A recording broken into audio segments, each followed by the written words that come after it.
Right, let's get started on closing our bearings.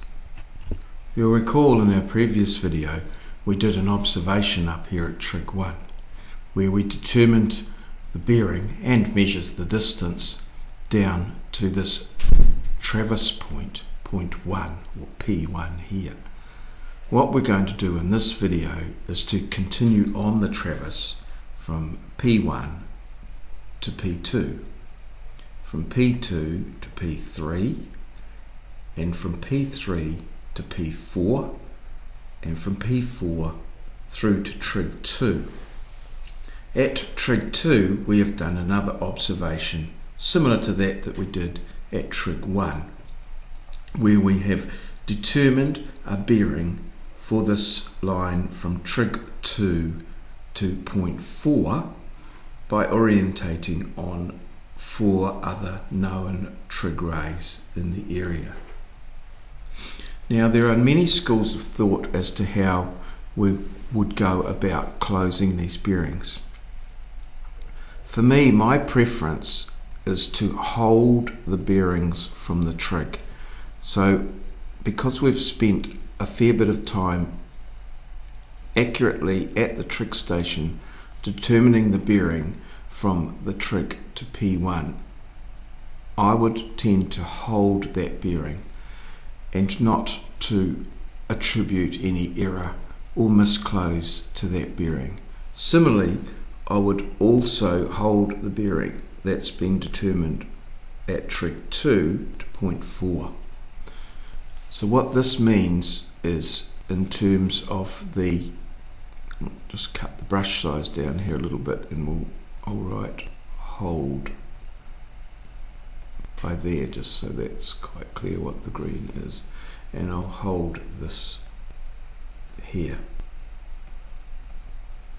So in terms of our bearing closure, just to make it quite clear, what we're going to do is we're going to hold that bearing there and then carry that bearing forward through this leg, through this leg, through this leg, and close onto this bearing here.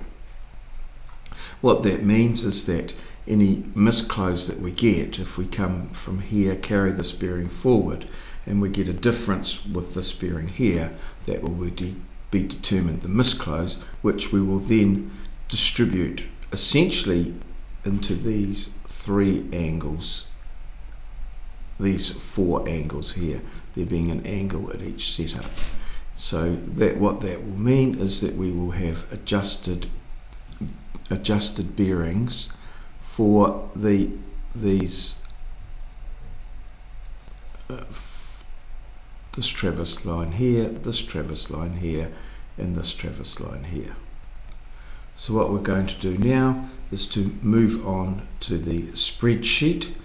Right, so here we are at the spreadsheet. Here we've got the position at point 1, where we've got the back sight to the trig, which is 180 degrees different from what we determined in the first video going forward, and that's the bearing that we're going to hold. We're then going to carry that bearing forward to P2, and that will determine a bearing there which we will carry forward to P1 and to P2, P3, and then at P3 through to P4, and then at P4 we will close onto the bearing that we determined at trig 2.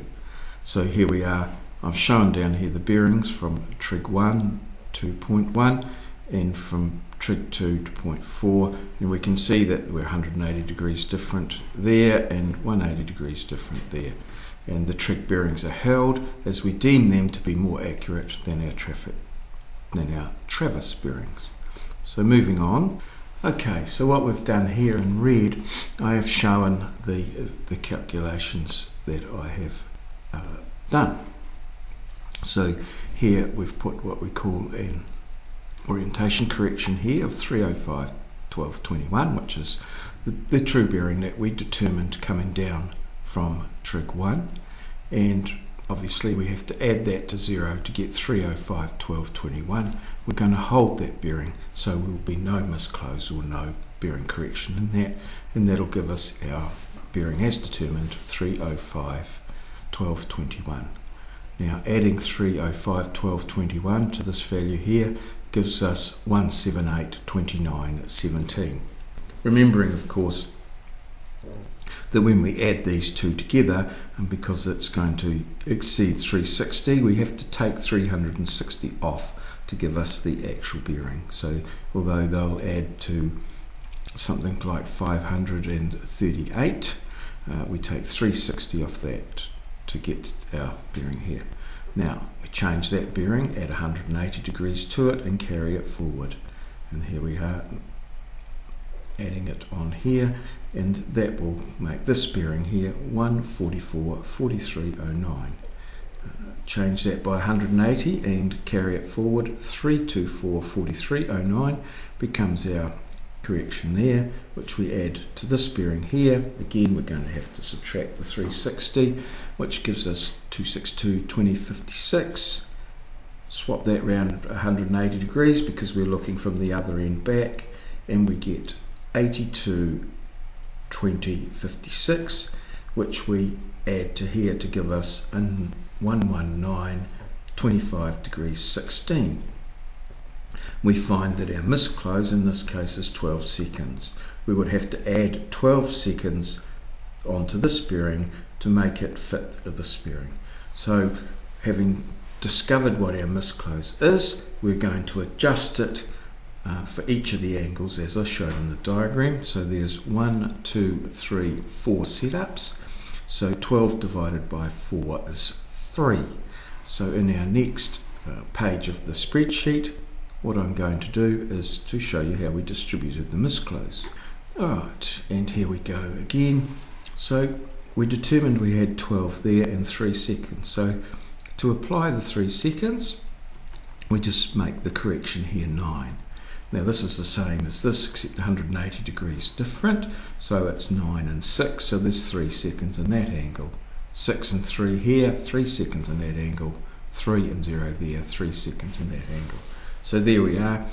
We've closed our bearings and we have determined our final bearings for each of the legs. Just some checks. You should make sure that they all agree, that they are 180 degrees different, and then you can successfully say that you have closed your bearings.